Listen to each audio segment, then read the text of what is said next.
नमस्कार।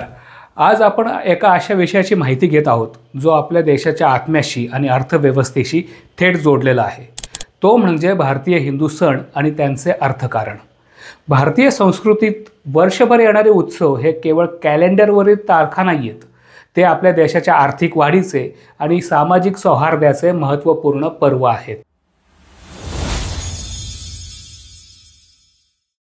सणांचा काळ म्हणजे लोकांमध्ये एक अभूतपूर्व उत्साह आणि त्या उत्साहामध्ये ते खरेदीसाठी मनसोक्तपणे खर्चाची तयारी ठेवतात।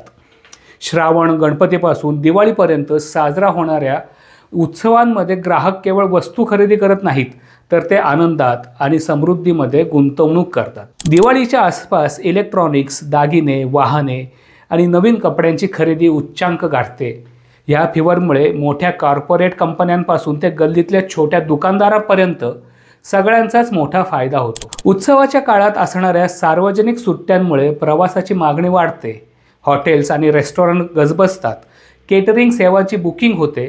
यामुळे पर्यटन, आदरातिथ्य आणि त्यांच्याशी संलग्न असणाऱ्या इतर सर्व क्षेत्रात चैतन्य निर्माण होते। कंपन्यांच्या सवलतींमुळे आणि बोनसमुळे लोक जास्त वस्तू खरेदी करण्याचा विचार करतात।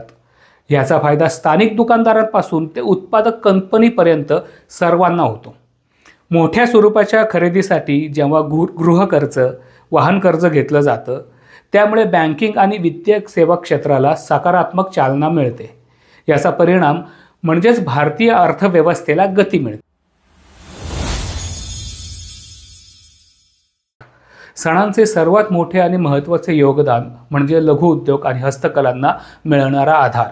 आपण जेव्हा गणपतीची मूर्ती खरेदी करतो तेव्हा आपण त्या एका मूर्तिकाराच्या कलेला आणि त्याच्या कुटुंबाला मदत करत असतो। दिवाळीत मातीचे दिवे, आकाशकंदील आणि सजावटीच्या वस्तूंची खरेदी करताना आपण स्थानिक कारागीर, महिला बचत गट आणि छोट्या व्यावसायिकांच्या उत्पन्नाचे साधन बनतो।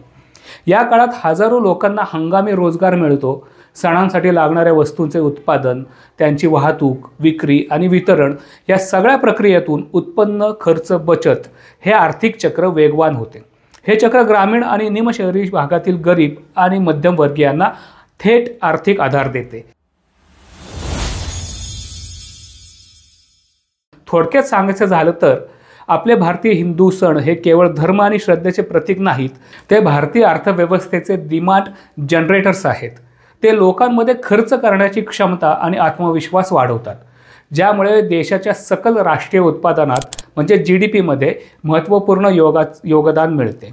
आपण सर्वांनी स्थानिक खरेदीला, वोकल फॉर लोकलला प्राधान्य देऊन आपल्या उत्सवांचा अर्थसंकल्प अधिक प्रभावी आणि सामाजिकदृष्ट्या अधिक जबाबदार बनवावा। धन्यवाद।